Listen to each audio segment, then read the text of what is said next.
Class 7 subject social science जिस असी इतिहास के हिस्से में पाठ 13 दिल्ली सल्तनत पढ़ रहे थे। इस असी अज साडा अज का टॉपिक है सैयद अते लोधी वंश। ठीक है, साडे पिछले जोड़े वीडियो पार्ट से जिस तरह हम अज असी वीडियो पार्ट 6 बना रहे हैं। पिछले वीडियो पार्ट के असी की बनाया असी पढ़िया सीगा खिलजी वंश बारे पढ़िया सीगा, तुगलक वंश बारे पढ़िया सी ते दास वंश बारे पढ़िया सीगा। अज असी पढ़ रहे हैं सैयद अते लोधी वंश बारे। ठीक है जी, सैयद वंश की स्थापना 1414 ईस्वी विच हुई सी। ठीक है, तो ये 1414 तो 1415 ईस्वी तक के समय तक इन्हों का 1414 तो 1452 ईस्वी तक के समय तक इन्हों का शासनकाल रहा सीगा। ठीक है जी, सैयद वंश के संस्थापक खिजर खान नूं मन्निया जाता है। ठीक है जी, तो शासक रहे ने ये मुबारक शाह, मुहम्मद शाह ते अलाउद्दीन आलम शाह। ये जिहड़े सीगे इस वंश के शासक रहे सन सैयद वंश के। ठीक है, फिर उस तो बाद लाहौर के गवर्नर बहलोल खां तो हार गए, जिस हार तो बाद इन्हों दिल्ली सल्तनत का जोड़ा शासन सीगा अहुदा सीगा वो छड्डना पिया सीगा। ठीक है, इस तो बाद जो गवर्नर बहलोल खां तो हार गए सीगे तो उस तो बाद दिल्ली सल्तनत उपर सैयद वंश का अंत हो गया सीगा। फिर उस तो बाद नवा वंश जोड़ा गद्दी ते बैठा वो सीगा लोधी वंश। लोधी वंश 1451 ईस्वी तो 1526 ईस्वी तक के समय तक दिल्ली सल्तनत के जी गद्दी है वो उपर रहा। ठीक है जी, लोधी वंश का संस्थापक है बहलोल लोधी। जिस तरह हमने आप डिस्कस किया कि बहलोल लोधी ने अलाउद्दीन आलम शाह जोड़ा कि सैयद वंश का आखिरी शासक सीगा उसनूं हराया सी।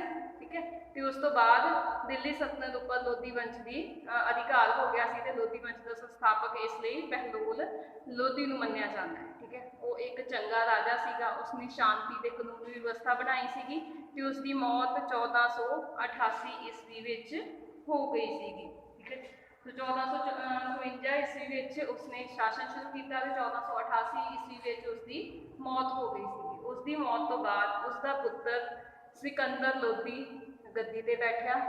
सिकंदर लोधी ने 1488 तो 1517 ईस्वी तक के समय तक राज किया। ठीक है जी, वो राज दियाँ कुछ विशेषतावां पढ़ते हैं जिस विच है कि वो एक शक्तिशाली राजा से उसनूं अगर देखा जाए तो लोधी वंश में सिकंदर लोधी नूं एक शक्तिशाली राजा मन्निया जाता है। ठीक है, ਉਹਦੇ सुधार ਸੀਗੇ कि उसने कीमतों में कमी कर दी सी, ਜਿਹੜੀਆਂ वस्तां ਦੀਆਂ कीमतां ਸੀਗੀਆਂ ਉਹਨਾਂ ਨੂੰ ਘੱਟ कर दिता ਸੀਗਾ ਤਾਂ कि आम लोग ਜਿਹੜੇ ਨੇ ਉਹਨਾਂ तक सारी चीज़ां उपलब्ध हो सकन।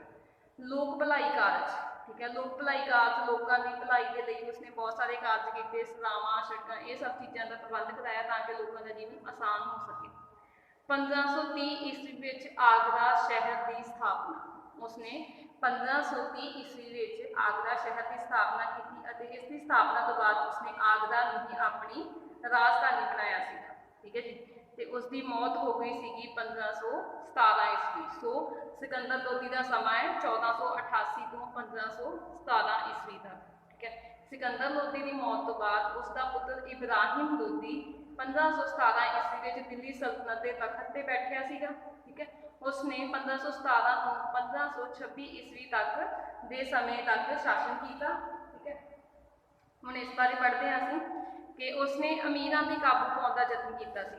ठीक है, कि उस समय जिहड़े लोग सीगे, ठीक है, अमीर वर्ग के जिहड़े लोग सीगे उन्होंने बगावत करनी, शक्ति इकट्ठी करनी शुरू कर दी सी ते इस द्वारा यत्न किए गए कि अमीरां दे उपर काबू पाया जाए। ठीक है जी, फिर उस तो बाद आलम शाह ने बाबर को भारत पर हमला करने का सद्दा दिता। आलम शाह जोड़ा कि बहलोल लोधी तो हार गया सीगा, उसने 1526 ईस्वी में बाबर को भारत पर हमला करने का सद्दा दिता ते बाबर ने 1526 ईस्वी में भारत पर हमला किया। बाबर जो कि काबल का शासक सीगा उसने 1526 ईस्वी में भारत पर हमला किया ते उस समय पानीपत की पहली लड़ाई हुई। पानीपत की पहली लड़ाई 1526 ईस्वी में बाबर और इब्राहिम लोधी के विचकार हुई सी। इस लड़ाई में ਬਾਬਰ ਦੀ ਜਿੱਤ ਹੋਈ ਤੇ ਇਬਰਾਹਿਮ ਲੋਧੀ ਦੀ ਹਾਰ ਹੋਈ ਸੀ ਤੇ ਉਸ ਦੀ ਹਾਰ ਦੇ ਨਾਲ ਹੀ ਦਿੱਲੀ ਤਖਤ ਦੇ ਸ਼ਾਸਨ ਉੱਪਰੋਂ ਲੋਧੀ ਵੰਸ਼ ਦਾ ਜਿਹੜਾ ਸ਼ਾਸਨ ਸੀਗਾ, ਸ਼ਾਸਨ ਦਾ ਸਮਾਂ ਸੀਗਾ, ਉਹ ਖਤਮ ਹੋ ਜਾਂਦਾ ਹੈ। ਠੀਕ ਹੈ ਜੀ, ਅੱਜ ਦਾ ਸਾਡਾ ਟੌਪਿਕ ਇੱਥੇ ਹੀ ਖਤਮ ਹੁੰਦਾ ਹੈ। ਅੱਜ ਦੀ ਕਲਾਸ ਵਿੱਚ ਅਸੀਂ ਸੈਯਦ ਵੰਸ਼ ਤੇ ਲੋਧੀ ਵੰਸ਼ ਬਾਰੇ ਪੜ੍ਹਿਆ, ਜਿਸ ਵਿੱਚ ਅਸੀਂ ਬਹਿਲੋਲ ਲੋਧੀ, ਸਿਕੰਦਰ ਲੋਧੀ ਤੇ ਇਬਰਾਹਿਮ ਲੋਧੀ ਬਾਰੇ ਪੜ੍ਹਿਆ ਤੇ ਨਾਲ ਹੀ ਅਸੀਂ ਪਾਣੀਪਤ ਦੀ ਪਹਿਲੀ ਲੜਾਈ ਜੋ ਕਿ 1526 ਈਸਵੀ ਵਿੱਚ ਹੋਈ ਸੀਗੀ, ਉਸ ਬਾਰੇ ਵੀ ਕੁਝ ਜਾਣਕਾਰੀ ਇਕੱਠੀ ਕੀਤੀ। ਅੱਜ ਦੀ ਕਲਾਸ ਵਿੱਚ ਇੰਨਾ ਹੀ।